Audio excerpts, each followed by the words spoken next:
Cerita dimulai dengan memperlihatkan dengan seorang Wudi bekerja sebagai penjaga gedung. Saat sedang bertugas, ia ketahuan sedang beristirahat. Seorang penjaga lain bernama Malu membangunkannya dan mengajaknya menikmati hidangan dari pesta pernikahan yang sedang berlangsung di dalam gedung. Wudi merasa ada yang janggal. Pesta pernikahan itu tampak terlalu mewah untuk jumlah tamu yang begitu sedikit di aula yang luas. Percakapan mereka terhenti ketika sebuah mobil mewah berhenti di depan pintu masuk. Dengan seksama, Wudi memperhatikan seorang pengantin wanita cantik turun dari mobil. Ia datang seorang diri, hanya ditemani sekretarisnya. Pengantin itu adalah Xing Yu, seorang CEO yang dikenal berkepribadian dingin. Hari itu sangat penting baginya. Untuk mempertahankan posisinya sebagai pemimpin, ia harus menikah. Sementara persiapan terus berlangsung, sekretarisnya, Lin Lin, bergegas datang membawa kabar buruk. Pengantin pria, Li Xian, melarikan diri. Namun Xing Yu tidak menunjukkan keterkejutan. Dengan tenang, ia memerintahkan Lin Lin untuk segera mencari pria lain yang bersedia menikah dengannya hari itu juga. Pernikahan harus tetap berjalan. Di ruangan lain, Ren Xin, seorang CEO kaya, sedang menikmati minumannya. Dialah yang memaksa Li Xian untuk kabur. Tujuan sebenarnya adalah agar ia sendiri bisa menikahi Xing Yu dan merebut perusahaannya. Sementara itu, di lobi Xing Yu mendekati Wudi. Ia memintanya untuk menikahinya saat itu juga dengan perjanjian kontrak. Wudi tertegun dan menolak. Menurutnya, pernikahan harus berlandaskan cinta, bukan sekadar demi keuntungan. Namun siapa sangka itulah awal dari kisah hidupnya yang baru. Namaku Zhou Wudi. Setelah penolakan itu, Xing Yu tetap melanjutkan rencananya. Lin Lin segera menemukan pria lain yang bersedia menikahinya dengan kontrak. Namun sebelum upacara dimulai, Ren Xin muncul. Ia berlutut, mengulurkan cincin berlian dan melamar Xing Yu. Dengan dingin, Xing Yu menolaknya. Ia tahu motif sebenarnya dan tak akan membiarkan perusahaannya jatuh ke tangan Ren Xin. Tak lama kemudian, Lin Lin kembali dalam kepanikan. Calon pengganti pengantin pria itu pun menghilang. Xing Yu dilanda keputusasaan. Pada saat itulah Wudi muncul mengenakan setelan hitam. Ia melawan orang-orang suruhan Ren Xin, lalu berdiri di hadapan Xing Yu dan Ren Xin. Ia menyerahkan buket bunga pengantin pada Xing Yu dan memintanya melanjutkan upacara. Saat mereka berjalan menuju aula, paman Xing Yu menghadang. Ia meragukan Wudi dan mempertanyakan niat sebenarnya. Zhong menuntut jawaban. Bagaimana Wudi bisa mengenal Xing Yu dan alasan ia mencintainya? Xing Yu terdiam, tidak tahu harus berkata apa. Namun Wudi menjawab dengan tenang. Ia menceritakan secara rinci tentang kebiasaan dan kehidupan sehari-hari Xing Yu, menjelaskan kekagumannya padanya. Xing Yu terkejut. Ia bertanya-tanya, bagaimana mungkin Wudi mengetahui begitu banyak tentang dirinya? Kebenaran itu membuat hati gelisah. Wudi selama ini diam-diam mengamati Xing Yu, bahkan menyewa apartemen di seberang tempat tinggalnya hanya untuk bisa melihatnya tanpa sepengetahuannya. Setelah pernikahan selesai, kehidupan perlahan kembali berjalan normal. Wudi dan Malu dipindahkan untuk menjaga kantor Xing Yu. Suatu pagi, Xing Yu menerima laporan bahwa Lin Xin telah mencuri dokumen penting. Ia segera memeriksa rekaman CCTV dan memerintahkan tim keamanan untuk menangkapnya sebelum kabur. Dua penjaga berhasil menahan seorang pria di area parkir, namun ternyata dia bukan Lin Xin. Sementara itu, Wudi melakukan pencarian sendiri. Ia meninjau ulang rekaman CCTV dan menemukan Lin Xin bersembunyi di dalam sebuah mobil hitam. Wudi berhasil menangkapnya dan membawanya ke hadapan Xing Yu.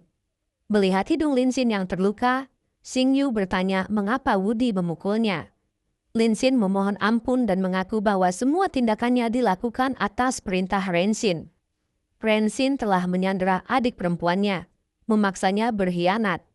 Seusai pekerjaan, Xing Yu mengundang Wudi untuk tinggal di apartemennya. Wudi sempat ragu, mengingat pernikahan mereka hanyalah kontrak. Tetapi Xing Yu bersikeras.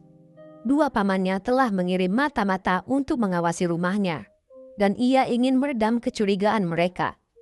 Di apartemen, Xing Yu menjelaskan aturan-aturan baru dalam kontrak mereka.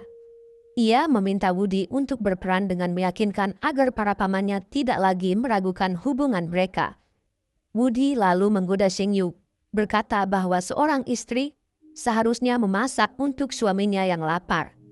Xingyu menjawab dingin bahwa ia tidak bisa memasak dan tidak pernah menyiapkan makanan untuk siapapun.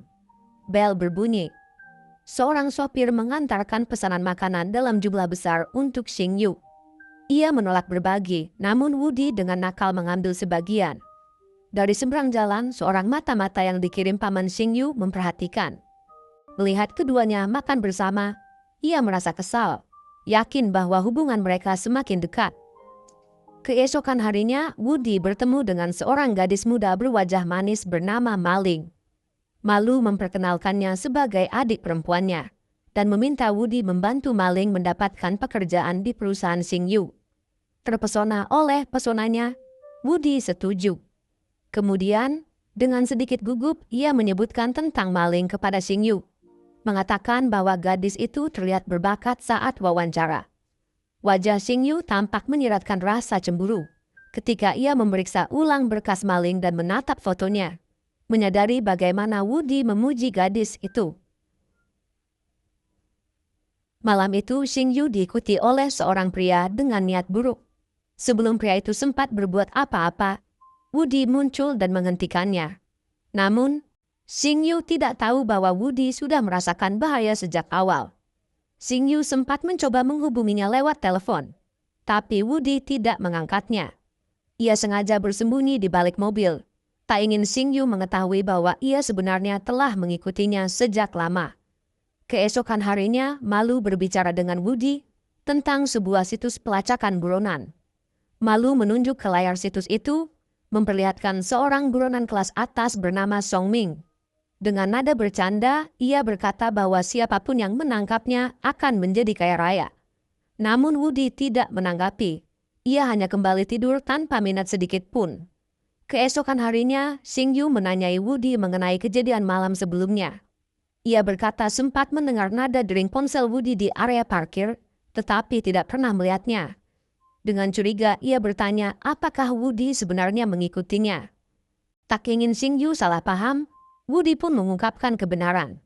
Ia mengatakan bahwa mendiang kakaknya, Xing Chen, pernah menitipkan keselamatan Xingyu padanya. Woody berjanji akan melindunginya dengan segenap kemampuan. Untuk membuktikan ketulusannya, ia mengembalikan kalung peninggalan Xing Chen dan menjelaskan bahwa semua yang ia lakukan hanyalah membalas kebaikan yang pernah diberikan Xing Chen kepadanya. Hari berikutnya, Xingyu mengajak Woody makan malam di rumah Paman Shen. Saat mereka tiba, Xingyu menggenggam erat tangan Woody, mencoba menampilkan kemesraan sebagai pasangan suami istri. Wajahnya tampak tegang, khawatir akan reaksi pamannya. Paman Shen dengan jelas menunjukkan ketidaksetujuannya. Baginya, Woody hanyalah seorang penjaga, tidak pantas bagi seorang CEO sekelas Xingyu.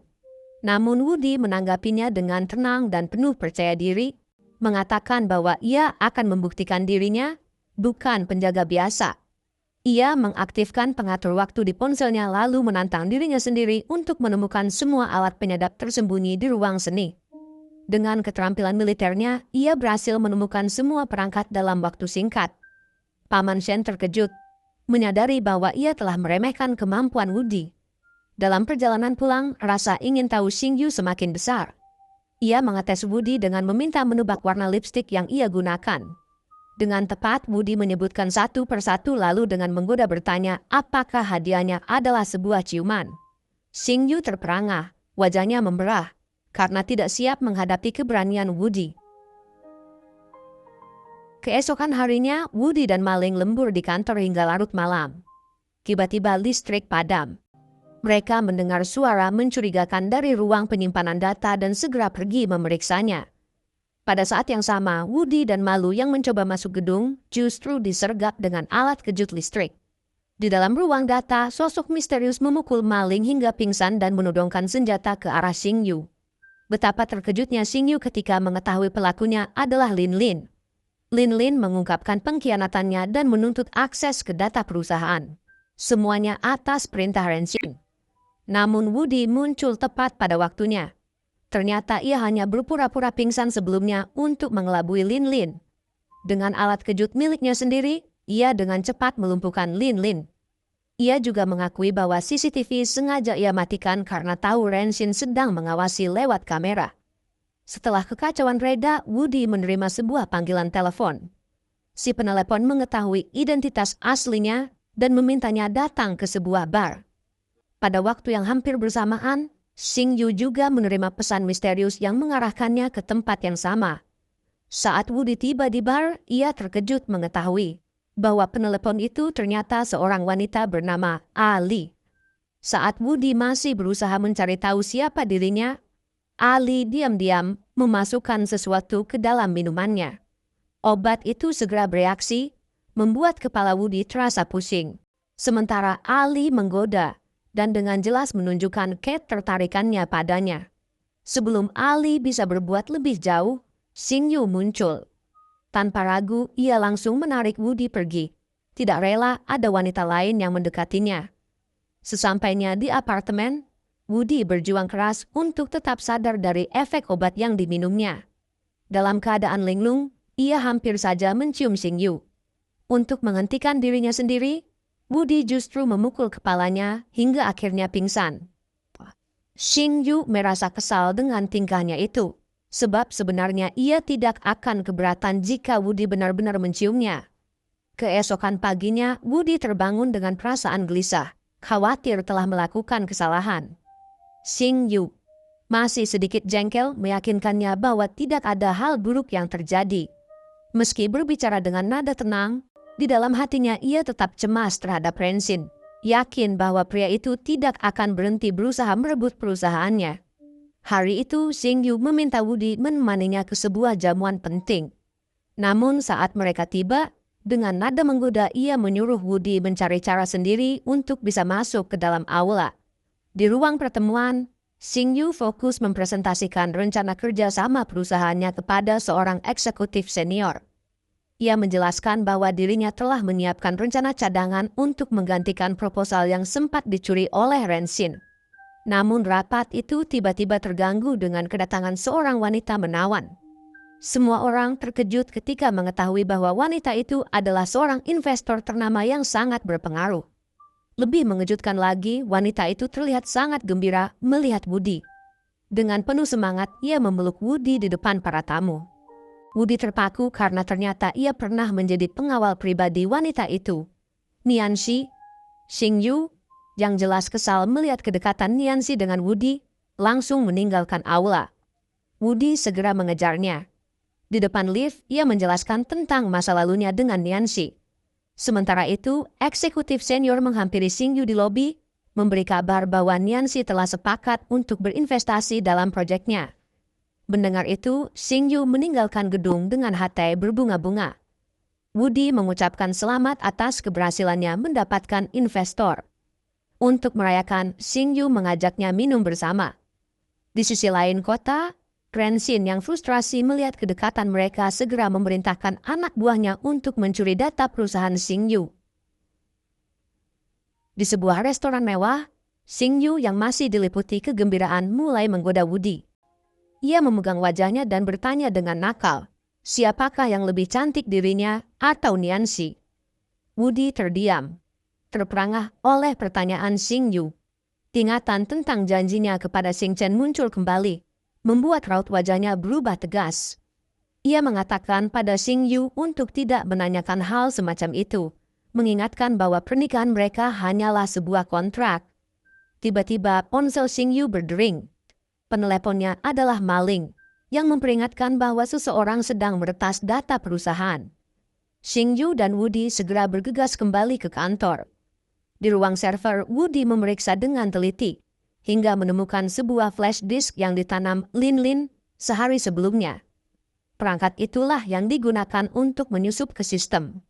Sementara itu, Renshin menerima kabar bahwa rencananya gagal. Dengan murka, ia memerintahkan sekretarisnya untuk memasukkan nama Woody ke dalam daftar buronan online, sekaligus menawarkan hadiah besar bagi siapapun yang berhasil menghabisinya. Keesokan harinya, Malu terkejut melihat nama Woody tertera di daftar buronan daring. Ia segera memberitahukannya, namun Woody tetap tenang dan tak peduli, memilih melanjutkan tidur siangnya. Malam itu, ahli wanita misterius dari bar muncul kembali. Ia mengancam Woody dan menyerang dengan senjata tersembunyi, namun setiap serangannya berhasil dihindari dengan mudah.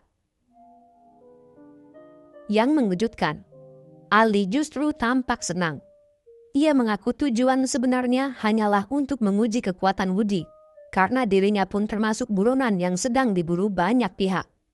Tak lama setelah ia pergi, beberapa mobil berhenti, dan sekelompok pria bersenjata keluar untuk menangkap Woody. Pertarungan sengit pun terjadi. Woody melawan dengan gagah berani hingga akhirnya Malu datang membantu. Bersama-sama mereka berhasil mengusir para penyerang. Dalam perkelahian itu, Malu terluka, namun ia tetap menahan sakit sambil memperingatkan Woody bahwa nilai buruan atas dirinya semakin meningkat. Nama Woody kini naik lebih tinggi dalam daftar buronan, yang menjelaskan mengapa begitu banyak orang asing mengejarnya. Meski begitu, Woody masih diliputi tanda tanya. Tidak tahu siapa sebenarnya dalang di balik semua serangan ini. Di sisi lain, dua paman Xingyu kembali berdebat soal kepemimpinannya. Mereka marah karena Xingyu menolak kesepakatan akuisisi demi melindungi proyek kecil. Zhong mulai merencanakan untuk meminta dukungan Rensin dalam rapat dewan berikutnya. Keesokan harinya, Rensin menemui Nianxi di dermaga. Dengan penuh tipu daya, ia menyebarkan kebohongan tentang pernikahan Woody dan membuat Nianxi membenci Xingyu. Sambil berpura-pura membantu, ia mendorong Nianxi agar semakin mendekat pada Woody, mengetahui bahwa wanita itu tampak tertarik padanya. Tak lama kemudian, Nianxi mengunjungi perusahaan Xingyu dan dengan sengaja memperkenalkan Li Chen sebagai rekan bisnisnya. Sejak saat itu, Xingyu terpaksa bekerja sama dengannya. Li Chen yang sangat ingin kembali dekat dengannya merasa gembira. Xingyu hanya menoleransi keberadaannya demi kepentingan perusahaan. Dengan wajah penuh penyesalan, Li Chen meminta maaf karena telah meninggalkannya pada hari pernikahan mereka. Li Chen meminta maaf dan berharap setidaknya mereka bisa membangun kembali persahabatan sebagai rekan bisnis. Menyadari betapa pentingnya proyek itu, ia berjanji akan membantu semampunya. Ia bahkan membawa kue yang katanya dikirim oleh Nianxi. Xingyu sempat ragu. Ia menyadari bahwa Li Chen tahu dirinya alergi telur. Namun, sebagai tanda terima kasih, ia tetap memakan sepotong. Tak lama kemudian, tubuhnya melemah dan hampir terjatuh saat melangkah keluar ruangan. Meski hatinya berharap Woody yang ada di sana, justru Li Chen yang membawanya ke rumah sakit. Saat sadar kembali, Xingyu terkejut mendapati Li Chen berada di sisi ranjangnya. Dengan nada menyesal, Li Chen mengaku lupa akan alerginya. Ia meminta kesempatan untuk memulai dari awal dan menjelaskan bahwa ia kabur pada hari pernikahan karena Rensin mengancamnya. Adik perempuannya dijadikan sandera, membuatnya tak punya pilihan lain. Penjelasan itu justru membuat Xingyu marah. Di saat itu, Woody datang membawa makanan, menunjukkan kepedulian tulus dan berusaha menenangkan Xingyu. Melihat kedekatan mereka, hati Li Chen terasa gelisah. Ia pun berpamitan dengan alasan sopan. Setelah ia pergi, Xingyu menegur Woody dengan nada keras. Ia mengingatkan bahwa keselamatannya adalah tanggung jawab Woody dan memperingatkan agar ia tidak gagal lagi. Sementara itu, Li Chen menerima sebuah video yang menunjukkan adik perempuannya masih disandera oleh Rensin. Panik, ia menelpon Rensin untuk meminta maaf karena gagal menjalankan misi. Dengan terdesak, ia memohon kesempatan kedua agar bisa menyelamatkan saudarinya. Keesokan harinya, Woody bertemu Li Chen di depan kantor. Li Chen mengejeknya dan menuduh Woody berselingkuh dengan maling. Woody menanggapinya dengan tenang, menyadari bahwa Li Chen bukanlah tandingannya. Dalam sebuah rapat, Li Chen meminta staf Xingyu meninggalkan ruangan agar ia bisa berbicara berdua dengannya. Ia mengklaim melihat Woody bersama wanita lain, lalu mencoba mempengaruhi Xingyu dengan janji setia. Ia bahkan meyakinkan bahwa proyeknya bersama Nianxi akan berhasil jika ia yang membantu. Dari kejauhan, Woody yang melihat Li Chen menggenggam tangan Xingyu mulai geram. Ia masuk dengan berpura-pura memeriksa ruangan dari alat penyadap. Li Chen marah, menuduhnya merusak suasana. Di tempat parkir, Li Shen kembali mencoba mendekati Sheng Yu dengan masuk ke mobilnya. Namun, Woody datang bersama polisi dan langsung menangkap Li Shen atas tuduhan percobaan pencurian data perusahaan. Kabar penangkapan itu dengan cepat sampai ke telinga Ren Xin.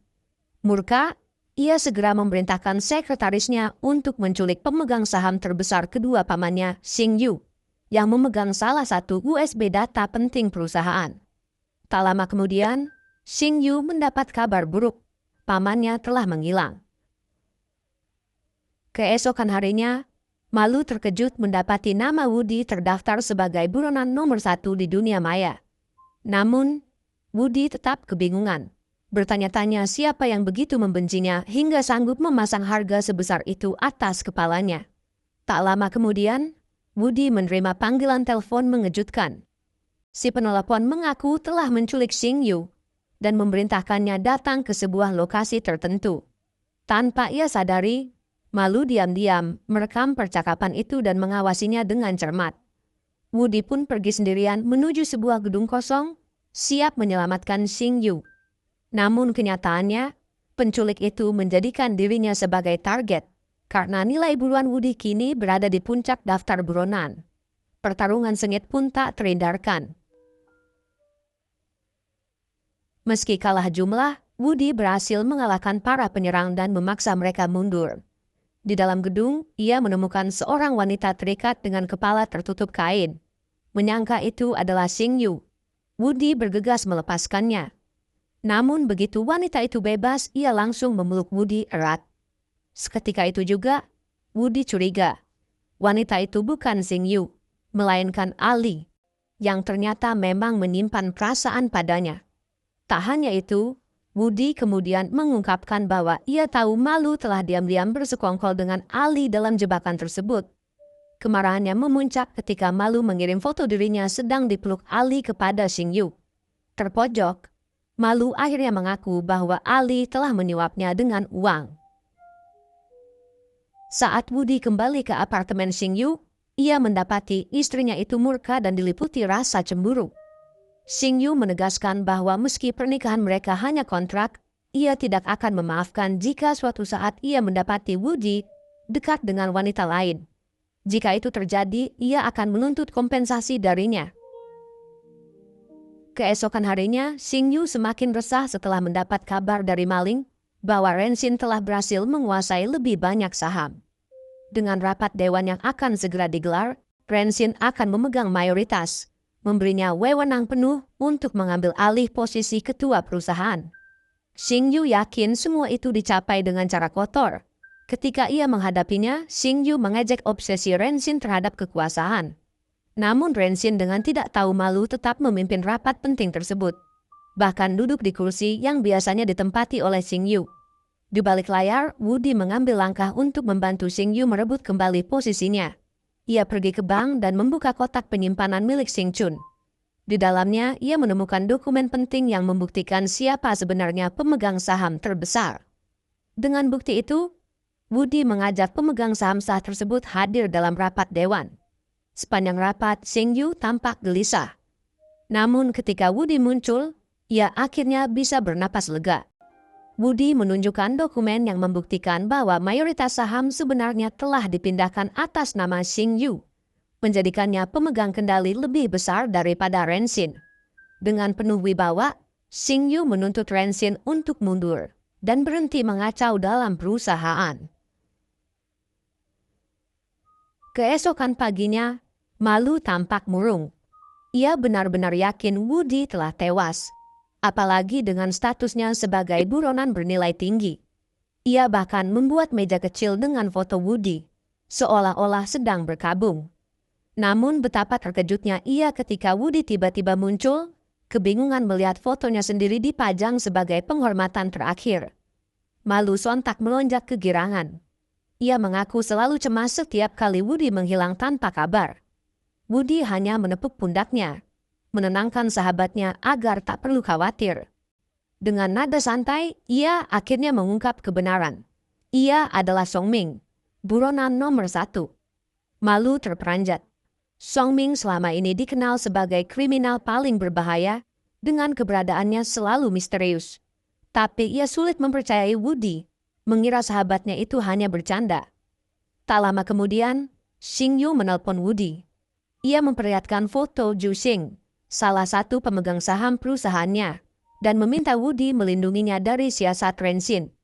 Ia juga mempercayakan sebuah USB penting berisi data rahasia perusahaan, memintanya menyimpannya baik-baik.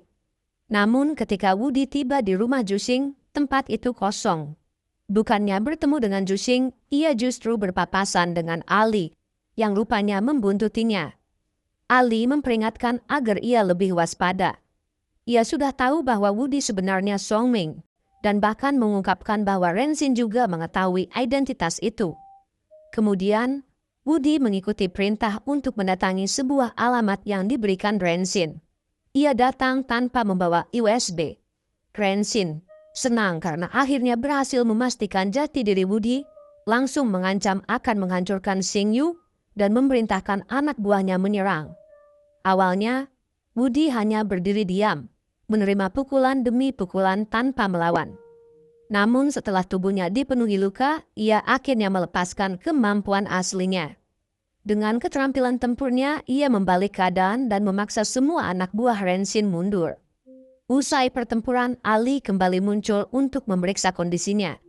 Woody yang nyaris roboh sempat curiga takut Ali akan memanfaatkannya demi hadiah besar yang menanti. Namun, di luar dugaan, Ali justru menolongnya. Ia membawanya ke rumah sakit untuk dirawat. Di sana, Xing Yu datang tergesa-gesa, berlari melewati koridor rumah sakit dengan wajah panik. Ia mencari kamar Woody. Takut yang terburuk telah terjadi. Begitu menemukannya, ia langsung menangis, memegang tangannya sambil meminta maaf. Ia mengaku merasa bersalah dan takut kehilangannya. Woody, meski matanya terpejam, mendengar semua ucapannya. Sebuah senyum kecil muncul di wajahnya. Ia merasa geli sekaligus tersentuh. Xing Yu terkejut melihatnya tersenyum. Salah tingkah, mengira Woody sedang menggodanya. Namun jauh di lubuk hati, ia merasa lega. Woody selamat dan masih ada di sisinya. Sementara itu di kamar lain, Rensin juga terbaring di rumah sakit akibat luka-lukanya. Tubuhnya nyaris tak bisa bergerak, dan untuk pertama kalinya ia merasakan kelemahan yang tak bisa ia sembunyikan. Di sisi lain, Ali berhasil menyeret Woody yang sudah dilumpuhkan ke hadapan sosok misterius, pembayar terbesar yang mengincar Song Ming. Dalam ruang remang-remang itu, Woody mendengar suara dingin penuh kepastian. Akhirnya, buronan nomor 1 jatuh ke tanganku. Denganmu di sisiku, tak ada yang bisa menghalangi rencanaku. Woody menatap lurus. Meski tubuhnya lemah, otaknya terus bekerja mencari celah. Ia tahu, Ali tidak sekadar pemburu hadiah. Ia juga diperalat. Tatapan matanya mengisyaratkan bahwa ada permainan lebih besar dari yang terlihat. Sementara itu, Xing Yu masih dilanda duka mendalam. Kabar kematian Uncle Shun mengguncang seluruh keluarga dan perusahaan. Di tengah kesedihannya, telepon berdering dari Zhong. Suara Zhong terdengar penuh kepura-puraan. Xing Yu, ini saatnya kau berpikir matang. Paman Shun sudah tiada, perusahaan butuh pemimpin kuat. Serahkan kursimu padaku, maka aku akan menjaga warisan keluarga. Xing Yu menggenggam ponselnya dengan tangan gemetar, air mata bercampur amarah. Ia tahu Zhong memanfaatkan tragedi ini untuk merebut kendali. Di pos keamanan, Malu mulai menyusun kembali potongan data dari laptop Woody. Ia menemukan anomali. Nama investor bayangan yang terus muncul dalam setiap transaksi ilegal yang melibatkan Rensin dan bahkan Ali. Nama itu mencurigakan, tetapi belum sepenuhnya jelas apakah ia benar-benar dalang di balik semua ini. Sementara Xing Yu sibuk menghadapi intrik keluarga, Woody masih dalam cengkraman musuh. Tubuhnya dirantai, tetapi pikirannya tajam. Ia ingat pesan Xing Chun di masa lalu. Dalam bayangan musuh selalu ada kebenaran yang bisa dipelajari. Ia memutuskan berpura-pura tunduk demi menggali siapa sebenarnya dalang yang selama ini memainkan Rensin. Zhong, bahkan Ali seperti bidak catur. Nada Yang Zhong yang sama sekali tidak mencerminkan duka seorang keluarga, hanya membuat Xing Yu semakin marah. Ia menegaskan bahwa kini dirinya akan menggantikan posisi Uncle Shun di perusahaan. Xing Yu kecewa mendengar pengakuan terang-terangan itu. Baginya, Zhong tak lebih dari seorang oportunis yang hanya peduli pada kekuasaan. Berasa terdesak, ia mencoba menghubungi Woody. Namun panggilannya tak kunjung dijawab. Di tempat lain, Ali menyerahkan ponsel Woody kepada bos Hu dan menyarankan agar ia menerima panggilan tersebut. Saat akhirnya Xing Yu berhasil terhubung, Woody berpura-pura tenang, menyembunyikan situasinya. Dalam percakapan singkat itu, ia menyelipkan kode rahasia, sebuah pesan samar yang hanya bisa dipahami oleh dirinya dan Xing Yu, memperingatkan agar ia tetap waspada. Begitu bos Hu pergi, Ali berusaha mendekat, namun Woody memanfaatkan kelengahan itu. Dengan gerakan cepat, ia mematahkan rantai pengikatnya dan meloloskan diri. Sementara itu, di kantor Xing Yu bersama maling memperketat penjagaan. Mereka sudah siap menghadapi serangan orang-orang bos Hu yang berniat mencuri aset penting perusahaan.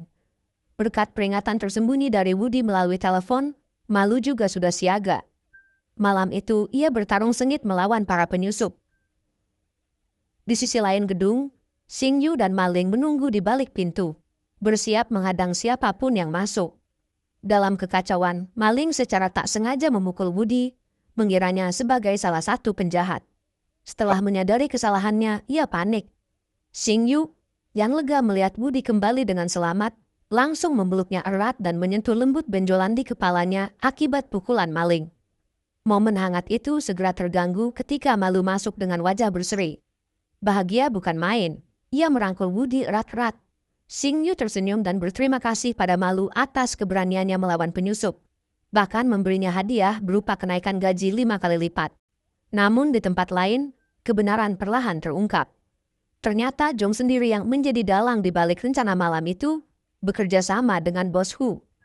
Murka karena rencananya gagal, ia melampiaskan amarah kepada sekretaris setianya. Lalu memerintahkannya menculik Zhou, salah satu pimpinan perusahaan Xing Yu. Di atas atap gedung, Zhong akhirnya menyingkap rencananya. Ia ingin memproduksi secara independen salah satu program riset perusahaan. Zhou menolak, memperingatkan bahwa riset itu butuh waktu panjang. Tapi Zhong menggoda dengan janji keuntungan besar, hingga akhirnya Zhou tergoda untuk setuju.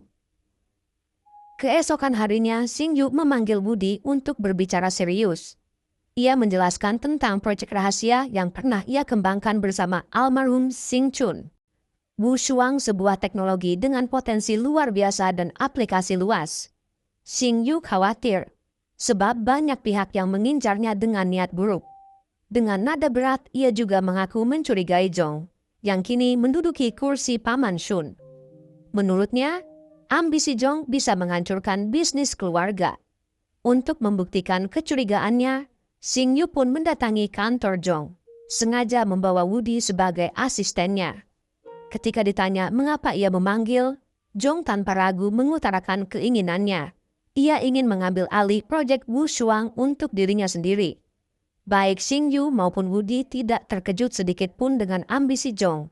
Mereka sudah memperkirakan langkahnya sejak lama. Bahkan Woody sengaja mengejek, menyebut semua tipu muslihat Zhong sudah terbaca dengan jelas. Sementara itu, Zhou semakin sibuk di kantornya. Ia mendesak maling menyelesaikan laporan riset dengan cepat. Namun setelah ia pergi, Zhou membuka berangkasnya dan menyelipkan sebuah amplop berisi dokumen rahasia Wu Shuang ke dalam tas pribadinya. Aksi itu terekam CCTV, persis seperti yang diharapkan Xing Yu dan Woody.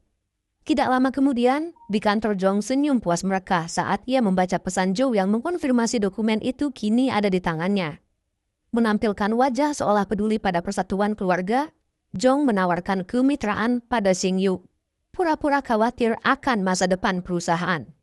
Namun Xing Yu berdiri tegak.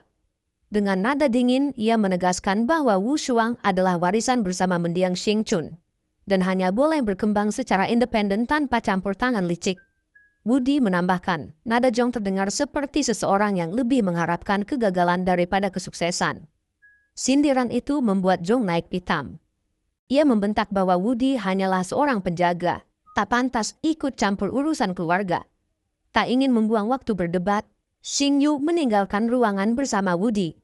Kembali di kantor, maling panik setelah mendapati dokumen Wu Shuang telah hilang. Namun Xing Yu dan Woody tetap tenang. Bersama-sama mereka memeriksa CCTV Joe dan dengan mudah memastikan ia pelakunya. Sementara itu, Jong langsung menginstruksikan sekretarisnya untuk mencairkan dana besar. Berapapun harga yang Joe minta demi mengembangkan Wushuang. Ia yakin proyek itu akan menjadi tiket menuju tahtanya. Minggu-minggu berlalu, namun laporan maling menunjukkan riset Jong justru tertinggal jauh. Xingyu dan Woody tetap bersikap tenang. Woody bahkan tersenyum samar, menyiratkan bahwa kejutan besar segera datang. Benar saja, ketika Joe memasuki tahap kedua dari proyek Wushuang versi palsu, masalah besar muncul. Ia mengeluh pada Jong meski semua langkah di dokumen sudah diikuti. Hasilnya selalu salah. Jong, yang awalnya penuh percaya diri, kini terguncang. Ia menuduh dokumen yang diberikan telah dimanipulasi. Amarahnya meledak, yakin bahwa Jingyu sengaja menjebaknya. Di saat bersamaan, Xingyu dan Woody menyaksikan laboratorium Jong melalui rekaman CCTV. Tiba-tiba sebuah ledakan mengguncang ruangan eksperimen. Namun keduanya hanya tersenyum tipis, sama sekali tidak terkejut. Seolah-olah mereka sudah tahu sejak awal bahwa kegagalan itu akan terjadi. Rahasia pun terbongkar. Ternyata Joe selama ini berpihak pada Xingyu. Ia sudah diarahkan sejak awal untuk menyerahkan dokumen yang dipalsukan, sehingga Jong akan membuang waktu, tenaga, dan uang dalam eksperimen sia-sia. Dengan sekali langkah, Jong bukan hanya gagal, tetapi juga mempermalukan dirinya sendiri di hadapan para investor yang menunggu hasil. Kesetiaan Joe pada almarhum ayah Xingyu membuatnya rela membantu menghentikan keserakahan Jong. Setelah itu, Xingyu segera memerintahkan maling dan malu mengawal keluarga Joe ke tempat aman, khawatir Jong akan melancarkan serangan balasan. Namun di tengah perjalanan, sebuah van putih tiba-tiba menghadang. Dengan cepat, Putri Joe diseret masuk, sementara malu dan maling tersungkur setelah disetrum dengan senjata listrik. Mereka tak berdaya melawan serangan mendadak itu. Di sisi lain, Xingyu dan Joe tengah bersukacita merasa kemenangan mereka telah mengamankan proyek asli Wushuang dari tangan Jong. Xingyu menenangkan Joe, mengatakan bahwa keluarganya sudah dijaga oleh maling dan malu. Namun kebahagiaan itu seketika hancur ketika sebuah panggilan video masuk. Layar menampilkan wajah putrinya yang menangis ketakutan, memohon pertolongan. Wajah Joe langsung pucat. Tubuhnya gemetar menahan panik. Xingyu mencoba menenangkan dengan kabar dari Woody. Pesannya singkat namun tegas, ia sudah dalam perjalanan untuk menyelamatkan Putri Joe. Ia berjanji akan membawa gadis itu pulang dengan selamat. Tak lama kemudian, sebuah panggilan video lain muncul. Woody tampak di layar, berdiri di samping Putri Joe yang kini bebas. Ia juga menunjukkan malu dan maling yang berhasil diselamatkan. Joe menitikkan air mata lega, berulang kali mengucapkan syukur. Namun saat maling memeluk Woody dengan penuh rasa terima kasih, hati Xingyu mendadak panas. Cemburu yang tak mampu ia sembunyikan membuatnya segera mengakhiri panggilan itu. Ketika Woody kembali ke kantor, wajah Xingyu jelas murung. Dengan nada dingin bercampur tersinggung, ia menuntut penjelasan mengapa maling berani memeluknya di hadapannya. Untuk pertama kalinya, Xingyu menunjukkan kecemburuan secara terang-terangan. Seakan-akan ia memang istri sah yang berhak bersikap posesif. Woody berusaha menenangkan suasana. Ia mengangkat tangannya seolah menyerah, lalu meminta maaf dengan nada main-main, bahkan menggoda Xingyu agar jangan marah. Sikapnya yang santai justru membuat Xingyu akhirnya luluh. Mengingat betapa banyak nyawa yang telah diselamatkan Woody hari itu, hati Xingyu melunak. Dengan suara bergetar, ia memujinya. Kata-kata itu membuat Woody berseri-seri bangga, bahkan memintanya mengulang agar bisa merekam ucapan itu sebagai kenang-kenangan. Namun saat ia teringat pada kakaknya, Xing Chun, yang seumur hidup selalu melindunginya, air mata Xingyu pun jatuh. Woody spontan merengkuhnya dalam pelukan, membiarkan bahunya menjadi sandaran. Dengan suara lirih, Xingyu bertanya, "Bisakah kau selalu bersamaku selamanya?" Pertanyaan itu membuat Woody terdiam. Senyumnya menghilang, terganti dengan keraguan yang sulit ia sembunyikan. Perlahan ia melepaskan pelukan, menjawab bahwa dirinya memang ingin melindungi Xingyu, tapi ia tak bisa memberi janji yang bahkan belum pasti bisa ia tepati. Saat itu, Xing Yu tiba-tiba menyadari bayangan misterius yang sering mengikutinya selama ini ternyata memang Woody. Ia menatapnya dengan mata membelalak. Woody mengangguk pelan, akhirnya mengakui bahwa sejak kematian Xing Chun, ia tidak pernah berhenti mengawasinya, semua demi menepati janji terakhir yang ia berikan pada sahabatnya itu. Sekarang, katanya, ia ingin melindunginya hanya untuk dirinya sendiri. Ucapan itu memenuhi hati Xing Yu dengan harapan. Dengan penuh perasaan, Xing Yu mendekat dan berusaha menciumnya. Namun, Woody memejamkan mata, seolah menolak dirinya. Berasa kesal, Xing Yu menyebutnya pengecut. Terkejut oleh kata-kata itu, Woody akhirnya mengumpulkan keberaniannya. Ia menyentuh wajahnya. Lalu untuk pertama kalinya, Woody mencium Xing Yu. Malam itu, Woody menerima sebuah video dan alamat. Pesan tersebut menunjukkan bahwa bos Hu yang dulu pernah menculiknya kini ditangkap oleh Ali. Ali memintanya datang ke hotel yang sama tempat mereka pernah bertemu sebelumnya. Xing Yu ingin menemaninya, tetapi Woody menolak. Ia berjanji akan menyelesaikan semuanya dengan cepat lalu kembali. Maka Woody pun berangkat ke hotel tersebut. Ali sudah menunggu di sana. Ia memuji Woody, mengatakan bahwa kini ia terlihat lebih tampan dan maskulin daripada sebelumnya. Namun Woody tidak menanggapi pujian itu, ia hanya memintanya langsung ke inti persoalan. Tiba-tiba, Ali menyemprotkan sesuatu ke matanya, lalu menghantam belakang kepalanya hingga ia pingsan. Sementara itu, Xing Yu mulai cemas karena Woody tak kunjung kembali. Kekhawatirannya semakin menjadi-jadi setelah ia menerima sebuah video yang menunjukkan Woody diculik. Tanpa membuang waktu, ia segera berangkat bersama tim keamanan perusahaannya. Di hotel itu, Malu memimpin para pengawal, sementara Xing Yu sendiri turun tangan memimpin operasi. Ia tidak menunjukkan rasa takut sedikit pun ketika mengarahkan mereka untuk menyelamatkan Woody. Di atap gedung, Ali menahan Woody sebagai sandera. Marah karena kedekatannya dengan Xing Yu. Ketika Malu mencoba menekan Ali agar melepaskannya, tiba-tiba ia mendorong Woody jatuh dari atap. Dalam detik-detik terakhir, Malu mengorbankan dirinya, menahan tubuh Woody dan memperlambat jatuhnya.